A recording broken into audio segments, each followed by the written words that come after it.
Good evening बच्चों। चलिए, आपका दर्पण क्लासेज में स्वागत है। हम पढ़ रहे हैं हिंदी। हिंदी का एक टॉपिक है शब्द भेद। इसके बारे में चर्चा करते हैं। शब्द भेद से बहुत सारे क्वेश्चन एग्जाम में आते हैं और अगर हम शब्द भेद का विभाजन करें तो वो कई प्रकार से हो सकता है। नंबर 1, अगर हम उत्पत्ति के आधार पर शब्द भेद की बात करें तो शब्द भेद होते हैं 4 प्रकार के। रचना या बनावट के आधार पर अगर बात करें तो ये होते हैं 3 प्रकार से। शक्ति के आधार पर होता है 3 प्रकार। अर्थ के आधार पर होते हैं बच्चों 4 प्रकार। विकार और रूपांतरण के आधार पर भी 2 प्रकार होते हैं। प्रयोग के आधार पर आएंगे ये 8 प्रकार के और व्यवहार के आधार पर भी 2 प्रकार के। यहाँ पर हमें एक तो शक्ति अरे व्यवहार के आधार पर, ये टॉपिक हमें नहीं पढ़ने क्योंकि ये पीजीटी लेवल का कोर्स सिलेबस है। हमें पढ़ना है उत्पत्ति के आधार पर, शक्ति के आधार पर, अर्थ के आधार पर, विकार, प्रयोग के आधार पर। जैसे उत्पत्ति के आधार पर 4 प्रकार के हैं। नंबर 1 तत्सम शब्द, नंबर 2 तद्भव शब्द, देशज शब्द और विदेशज शब्द। जब हम उत्पत्ति के आधार पर इन्हें पढ़ेंगे तो उस टाइम पर बिल्कुल क्लियरली एक एक टॉपिक को क्लियर करते हुए पढ़ेंगे। अभी हम केवल शब्द भेद पढ़ रहे हैं। यहीं पर कुछ इसके अलग से टॉपिक है जो इसके भाग तो नहीं है लेकिन इससे रिलेटेड जरूर है, जैसे संकर शब्द, अर्थ तत्सम या अनुकरणात्मक शब्द, ये भी हमें पढ़ना है। रचना के आधार पर ये बहुत इंपॉर्टेंट है। यहाँ पर जैसे रूढ़ शब्द है, यौगिक शब्द है, योग रूढ़ शब्द है। वैसे शक्ति के आधार पर 3 है, विधा, लक्षण और व्यंजन। अर्थ के आधार पर बच्चों हमें इसी तरीके से देखना है। अर्थ के आधार पर एक अर्थी जिसका एक ही अर्थ होता है, अनेक अर्थी जिसके अनेक अर्थ होते हैं, विलोम, अपोजिट और पर्यायवाची। अब बात करते हैं विकार्य रूपांतरण के आधार पर। विकार्य रूपांतरण के आधार पर कितने प्रकार के होते हैं? 2 प्रकार के। नंबर 1 विकारी शब्द, नंबर 2 अविकारी। अब बच्चों अगर प्रयोग के आधार पर बात करें तो ये होते हैं 8 प्रकार। संज्ञा, सर्वनाम, क्रिया, विशेषण, क्रिया विशेषण, संबंध बोधक, समुच्चय बोधक और विस्मयादि बोधक। लेकिन यहीं पर कई बार क्वेश्चन आ जाता है कि विकार के आधार पर कितने शब्द भेद कितना होता है विकार के आधार पर। तो विकार के आधार पर अगर बच्चों विकार के आधार पर आए तो ये होते हैं 4। ये चारों आपको विकार के आधार पर आएंगे। और अविकार के आधार पर अविकारी क्या होगा? अविकारी पे ये 4 आ जाएंगे। तो विकारी के विचार है। विकारी को आप अव्यय भी बोल सकते हो, व्यय, और अविकारी को आप अव्यय बोल सकते हो, अव्यय। इसी प्रकार से व्यवहार, सामान्य शब्द, तकनीकी शब्द, ये है। तो चलिए आज हम शुरू करते हैं यहाँ से। प्रयोग के आधार पर, या आप कह सकते हो कि विकार के आधार पर या रूपांतरण के आधार पर।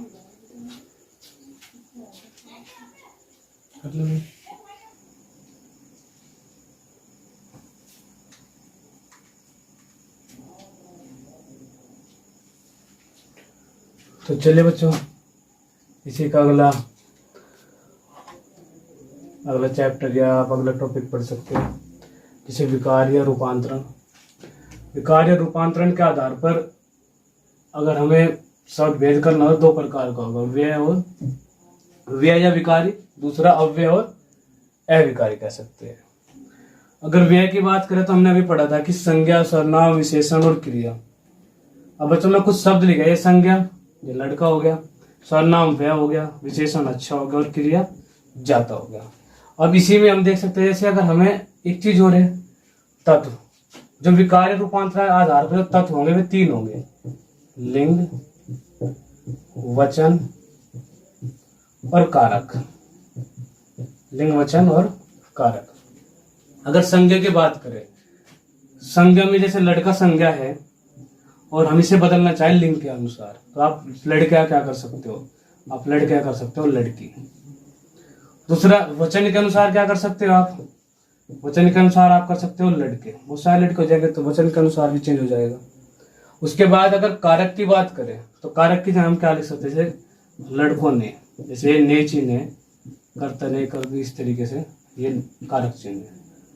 इसी तरीके से हम देखेंगे सर्वनाम में वह, जो वह शब्द है, अगर हम बात करें लिंग के अनुसार, तो जैसे वह जाता है, वह जाती है, तो यहाँ पर वह का कोई भी चेंज नहीं हुआ, तो लिंग के आधार पर सर्वनाम चेंज नहीं होगा।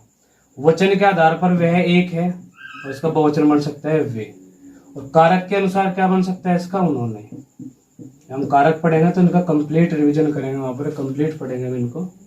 विशेषण, विशेषण जैसे हमारे पास विशेषण है अच्छा, और अगर लिंग के आधार पर हम बात करें तो अच्छा क्या हो सकता है, जैसे अच्छा लड़का तो क्या हो सकता है अच्छी लड़की, यहाँ पर क्या लिखेंगे अच्छी। इसी प्रकार अगर हम वचन के अनुसार बात करें तो अच्छा क्या हो सकता है बच्चों, अच्छे। लेकिन कारक के अनुसार कोई चेंज नहीं होगा। उसके बाद है क्रिया, जैसे वह जाता है तो जाता क्रिया है, लेकिन अगर हम लिंग के अनुसार चेंज करें तो हम इसे भी चेंज कर सकते हैं, जैसे जाति। अगर हम वचन के अनुसार चेंज करें तो क्या लिखेंगे हम जाते, और अगर हम कारक के अनुसार चेंज करें बच्चों तो कारक में कोई भी चेंज नहीं होगा। तो यहाँ से कुछ क्वेश्चन जो इम्पोर्टेंट क्वेश्चन है, जो कई बार एग्जाम में पूछे गए हैं, वे क्वेश्चन बनते हैं बच्चों। यहाँ से जैसे 3 क्वेश्चन बनते हैं यहाँ पर। अगर हम ये देखें कि संज्ञा पर किसका प्रभाव पड़ता है, तो लिंग, वचन और कारक, तो क्या बनेगा क्वेश्चन, संज्ञा पर लिंग, वचन व कारक तीनों का प्रभाव पड़ता है, तीनों का प्रभाव पड़ता है। अगर बात करें सर्वनाम की, तो सर्वनाम पर किसका प्रभाव नहीं पड़ता, लिंग का, तो हम क्या लिख सकते हैं, सर्वनाम पर लिंग का प्रभाव नहीं पड़ता। ऐसे ही बच्चों हम लिख सकते हैं विशेषण, विशेषण पर किसका प्रभाव नहीं पड़ता, कारक। विशेषण पर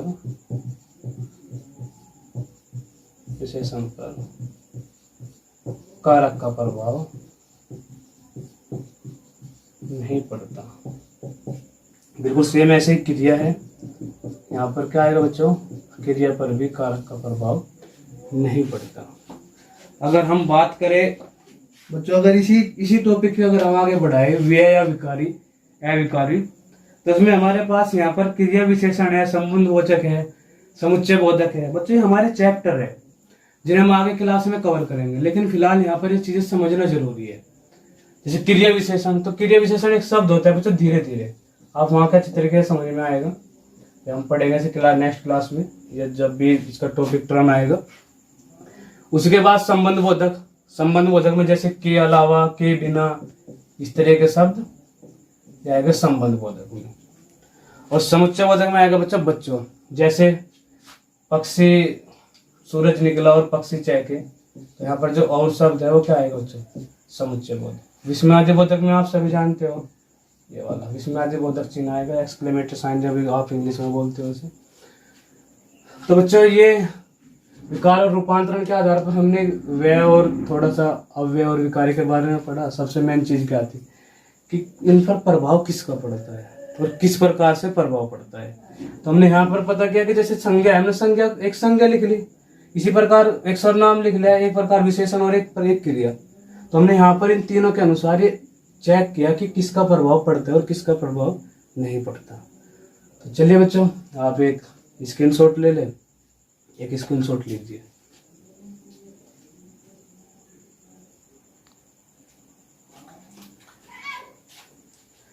तो चलिए बच्चों आगे देखते हैं। हम पढ़ते हैं संज्ञा।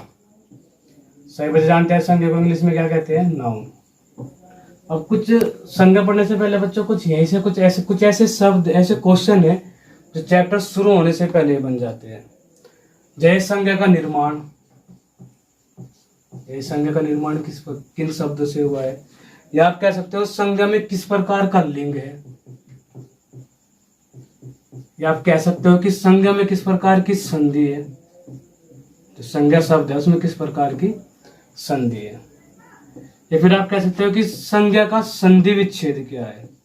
संधि विच्छेद, संधि विच्छेद कि आप जो संधि विच्छेद किस प्रकार से इसका करोगे।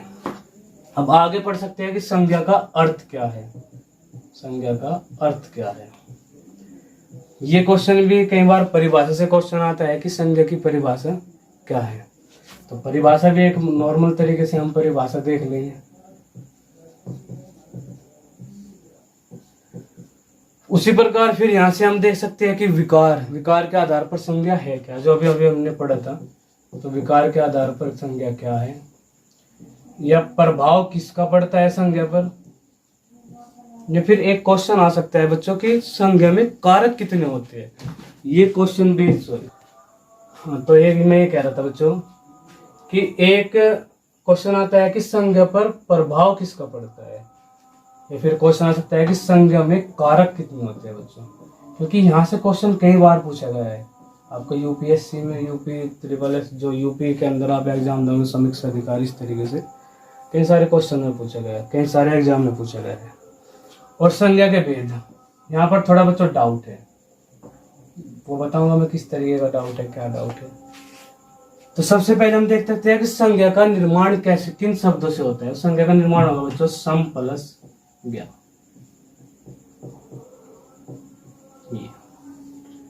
अगर लिंग के आधार पर बात करी जाए कि संज्ञा किस प्रकार का शब्द है, संज्ञा में कौन सा लिंग होता है, तो आप डायरेक्टली लिख सकते हो स्त्रीलिंग, स्त्रीलिंग। अगर बात बच्चों संधि की करें, संधि के अंदर कौन सी संज्ञा आती है, तो बच्चों संधि के अंदर जो संज्ञा आती है वो आती है व्यंजन संधि। और विच्छेद क्या होगा इसका, संधि विच्छेद यही होगा सम प्लस ज्ञा।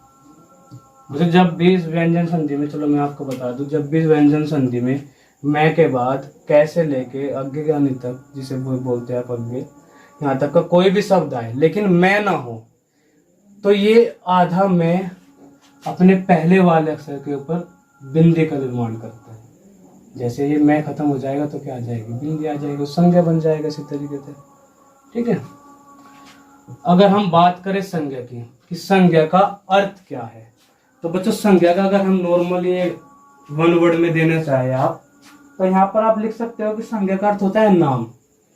ये बात ध्यान रखना, है क्वेश्चन कई बार और बच्चे कई बार गलती कर गए हैं।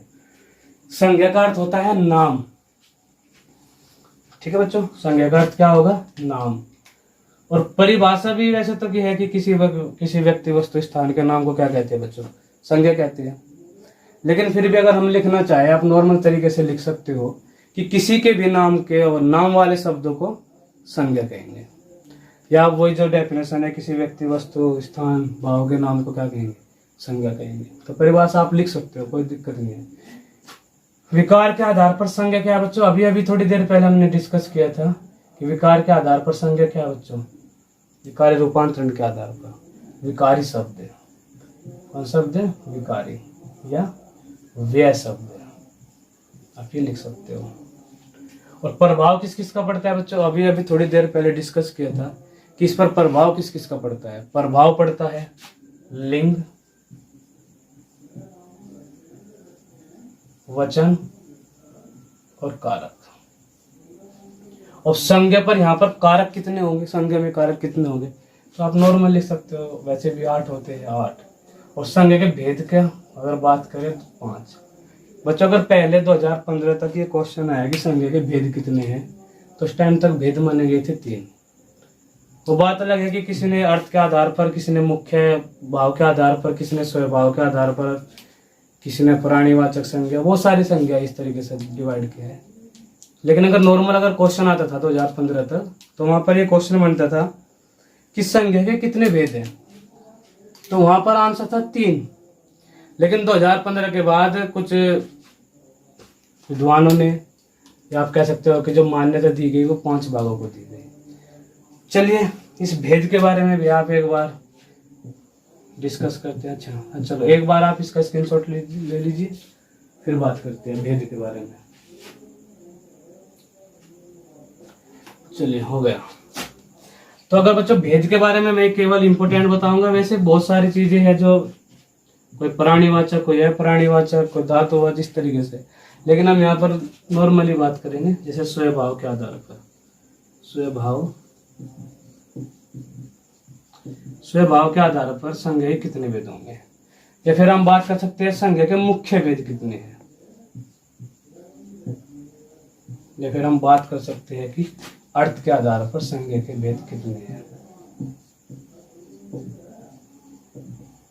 अर्थ के आधार पर अगर बच्चों स्वभाव के आधार पर बात करें तो स्वभाव के आधार पर संज्ञा के दो भेद हैं।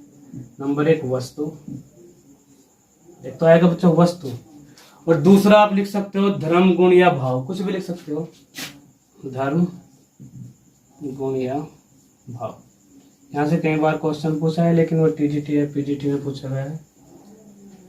और बच्चों मुख्य भेद यहाँ से क्वेश्चन है, थोड़ा तो डाउटफुल था लेकिन अब वो क्लियर हो चुका है। तो यहाँ पर संज्ञा के मुख्यतः तीन भेद बताए गए। नंबर एक व्यक्तिवाचक,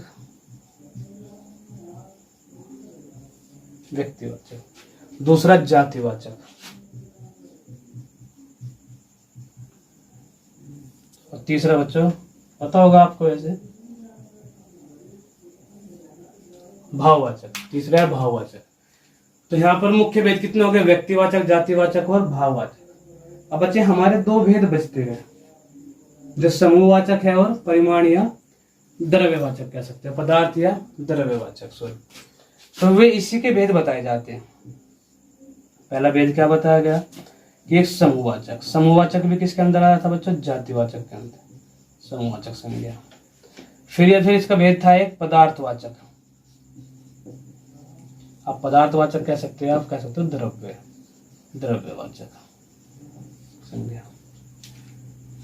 मुख्य भेद अगर पूछे तो तीन आए, स्वभाव के आधार पर पूछे तो दो आएगा, लेकिन अगर अर्थ के आधार पर पूछे, वैसे यहाँ से क्वेश्चन बहुत कम आता है, अगर आया तो मुख्य भेद के रूप में आएगा।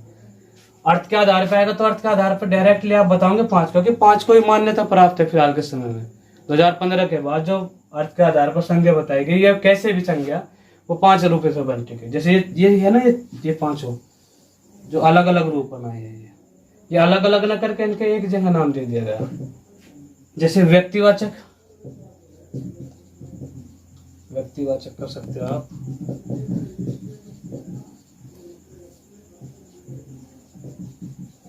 भाववाचक,